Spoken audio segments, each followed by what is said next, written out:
Punk Revolution now. Today we're gonna be reviewing Little Simz's newest album, Sometimes I Might Be Introvert. Little Simz, this is so interesting. Her name is Little Simz. I'm so used to rappers having L-I-L, Little, like Lil Wayne, Lil B, Lil Uzi Vert, etc. And then we have Little Simz coming around with the full word little. My guess is that's because she's British, and British people already pronounce the word little like little, so she can get away with having the name Little Simz and it's still gonna be kind of like Little Simz. That's why you come to my channel, is for that deep insight into music. So yes, okay, Little Simz, I've been listening to her since 2019 with her freaking fantastic album Gray Area. Came out in 2019. Honestly, one of the best hip-hop albums in years. It was topping so many lists of one of the best albums of 2019, and for a good reason. That album freaking rocks. And then we got, fast forward to this year, 2021, her newest album, Sometimes I Might Be Introvert, comes out, and this album is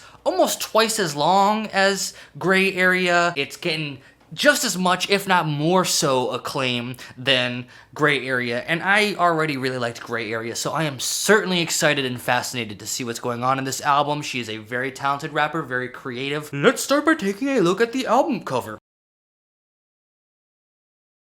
I think this is a pretty dank album cover. I love the black and yellow contrast between each other. I love that outfit she's wearing with the black and yellow checkers. She's got cool sunglasses. Her hair looks really fucking cool. I like the black bar on the top that has the album title and everything. I think it just looks really cool. I think it's a great photo. It's perplexing. It makes me think, what is going on here? What's she doing? She looks like a real creative, artsy-fartsy type of person about to blow your mind with some pretty epic hip-hop. So I'm intrigued.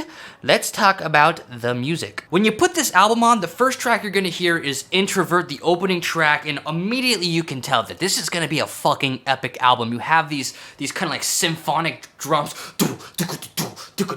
a 6-minute opening track. 6 minutes is a long track, especially for hip-hop. And then you have like this epic ass orchestra come in that's just like with all these strings and horns and all this shit. And you know, we already did see a little bit of orchestra stuff coming in her album Gray Area, more as like a kind of supplementary thing within the beats. But here it's like, we are like, buckle your ass in. We are in for a fucking epic ass ambitious adventure. It kind of reminds me of like Deltron 3030's song 3030. I mean, that's like a fucking amazing hip-hop track. Again, another long, epic, ambitious song with orchestra that adds so much emotion and power to it. And as you continue listening through Little Simz's album, you're gonna hear a ton of continued non-stop ambition, both with continuing to have these like epic orchestra stuff in it, but also in terms of just like the variety of different kind of subgenres of hip-hop that she's incorporating within her music. You're gonna have that sort of like Deltron 3030-esque orchestra hip-hop. You're gonna absolutely have more chill-out moments throughout this album that has more like R&B influence and more soul music influence. And then some of these beats are a little bit jazzier, and some of these beats are a little bit more, kind of reminds me a bit of like Jay Dilla, Plunder Phonics, kind of soul samples that are fucking badass. And we even got this song Rollin' Stone, which just sounds like so old school UK hip-hop, that like bass line really driving, a very actually minimal song in contrast to the other songs which have like all this intricate, very layered production. So Little Simz there is kind of showing off like, hey, it's not just the epic orchestras that's carrying this album. You put me on a minimal beat and I'm still gonna be able to fucking rip it because I'm a fucking great rapper. And as she kind of dives into each of these different sort of subgenres of hip-hop, these different ways of expressing creativity through hip-hop, you can tell that, like, first off, she's like killing it. She's doing a great job. There's not a single bad song on this album. She's clearly someone who's really studied music, someone who loves hip-hop. You can tell her love of hip-hop and love of music is coming through in this music, and you can actually just hear that in the lyrics. She makes that very clear that like she is someone who's thought a lot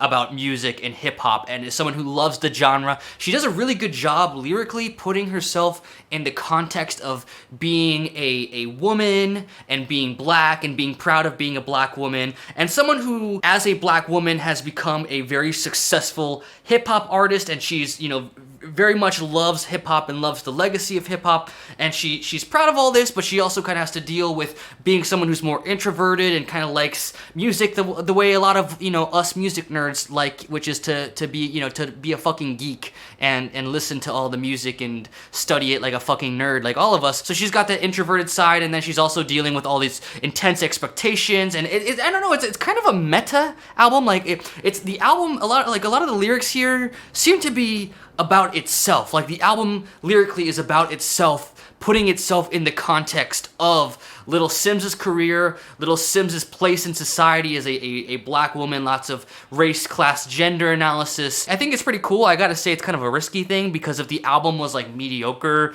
then like all these lyrics about how important this album is and all the context around the album would be kind of, it'd fall flat. But because this album clearly, I mean, it's fucking good. It can get away with it. It has this ambition. It strives. You can tell it strives to be an important album.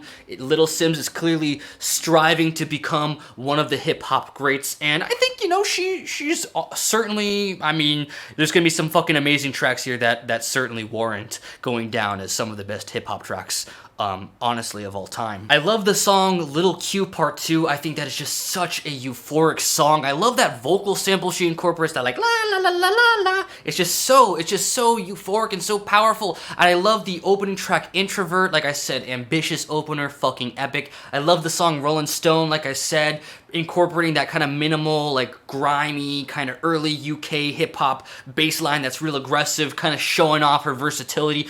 I mean, there's like so many fantastic moments throughout this album, and I love that ambition. I love the passion that comes through. I mean, it's so cool because like her vocals, like a lot of her rapping can be pretty monotone at times, not like in a monotone, like boring, dull way, but like in a really focused, you know, every single word is really sharp, cutting through the mix, but it's still like pretty monotone. So you have that like dope monotone rapping, which contrasts so nicely to like the intricate production that's like really evolving and doing all this crazy shit throughout the entire album. Like this is just, it's a total pleasure to listen to, no doubt about it. I think this album definitely deserves all the acclaim it's getting. My only complaint really with it is that, you know, throughout this length of the album, 65 minutes long, I do feel like the pacing is a little bit awkward sometimes. There's 5 interludes throughout this album that I think they're cool. They've got some nice like some cool orchestra moments in there. 5 is too many though. I feel like they don't really contribute that much to the album, and they do kind of drag a little bit. I also feel like some of these songs, these slower songs, her rapping is more mellow, and she's definitely good at that, but I do prefer like the more aggressive rapping that's like a little bit more, you know, in your face.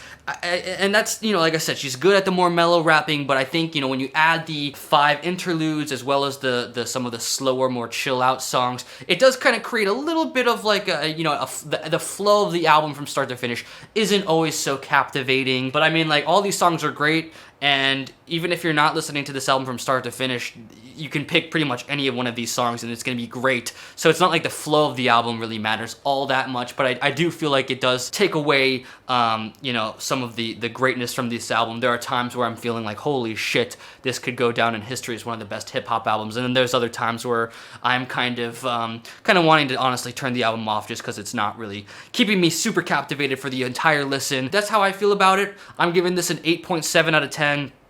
A really great album. Definitely check it out. I think Little Simz has already established her legacy as one of the best rappers of our current generation. So cool stuff. Thanks so much, everyone who likes, comments, subscribes. You know, when you engage with the videos, more people find my videos. So thank you. Punk Revolution now.